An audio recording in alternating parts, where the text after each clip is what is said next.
Asante Samia. Sasa kama mlivyomsikia jana Askofu Gwajima, ambao ni msimamo ambao chama chetu kimetoa muda mrefu, amesema kuna vikundi ambavyo vimeundwa ambavyo haviko kwenye utaratibu, sio jeshi la polisi, ni vikundi ambavyo vinalindwa na kupewa mamlaka na wale wanaoteua wakuu wa vyombo vya dola. Kwenye nchi nani anateua wakuu wa vyombo vya dola? Rais ndio anamteua IGP, rais ndio anamteua mkurugenzi wa usalama wa taifa, rais ndio anamteua mkuu wa majeshi. Sasa hivi vikundi vinavyofuatiliwa wanakuta kuna force kubwa zaidi ambayo hauwezi kuibreak. Sasa maana yake tuko kwenye taifa ambalo ni kama mataifa yale ya Latin America, ambao magenge yapo yanalindwa na watu wenye nguvu, yanafanya uhalifu kwenye nchi yetu. Na kwa sababu amezungumza mjumbe wa NEC wa CCM, mbunge, tunataka rais atoke atuambie hivyo vikundi viko chini ya nani? Je, viko chini ya kijana wake ambaye tunasikia ndo ana finance ya makundi? Viko chini ya idara gani vikundi vinavyoteka watu? Binadamu, uhai wa binadamu sio jambo la kulinganisha na kitu chochote. Dunia hii mtu mmoja anaweza kufanya mabadiliko ya watu wote tukaishi vizuri duniani. Uvumbuzi wa ndege ni wazo la mtu mmoja. Alizaliwa kama wewe. Unajuaje kama Mdude Nyagali angezaa mtoto ndio avumbue dawa ya ukimwi duniani, aponye watu kwenye dunia? Unajuaje? Unajuaje kama Deus David Soka angefanya uvumbuzi, angezaa mtoto avumbue dawa ya kutibu kansa kwenye dunia? Kwa watu kuwa na mawazo tofauti kwenye nchi yetu, wanatekwa, wanatishiwa, uhai wao uko mashakani. Sisi wengine tunapata taarifa kila wakati, hata maji ya kunywa tukitoka ndani tunayafungia kwenye safe. Tumefanya kosa gani kwenye nchi? Kosa letu ni kuwa wanasiasa wa upinzani kwa kitu ambacho katiba yetu inaruhusu. Rais wa nchi yuko kimya. Mtu mmoja kwenye nchi ni mtu wa thamani kuliko kitu chochote. Magari yakipotea yatanunuliwa, ndege ikipotea itatengenezwa nyingine. Binadamu ni Mungu pekee aliyetupa uhai tunaopigia. Akiwemo Rais Samia, uhai wake anapewa na Mungu.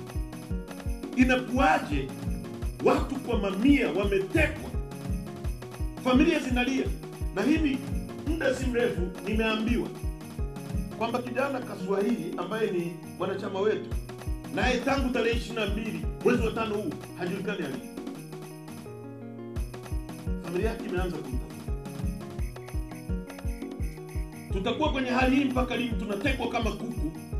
Kila baada ya muda anaondoka huyu, kila baada ya muda anaondoka huyu.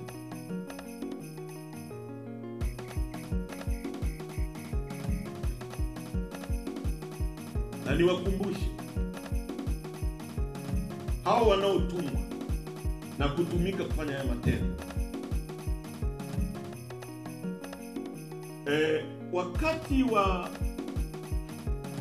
wakati wa utawala wa Adolf Hitler Ujerumani na Nazi, matendo maovu yaliyofanywa na watu waliokuwa chini ya utawala wa Adolf Hitler, wanatumwa kuua watu, wanatesa watu, wananyanyasa watu. Baada ya Adolf Hitler kushindwa na kuondolewa, walikamata. Kuna kesi maarufu sana inaitwa the Nuremberg Trial. Kwa wanasheria mnajua kwamba ni nini ile mnaitwa, sio kesi, lakini imekuwa kama nakumbuka watu walipoenda wakaanza kujitetea kwenye hiyo Nuremberg trial kwamba sisi tulikuwa tunatumwa na watu kutoka kufungia watu kwenye torture chambers ambazo walikuwa na wachoma na gesi mpaka wanaungua, wanakuwa mifupa na majivu, kukata watu vichwa, kuua watu,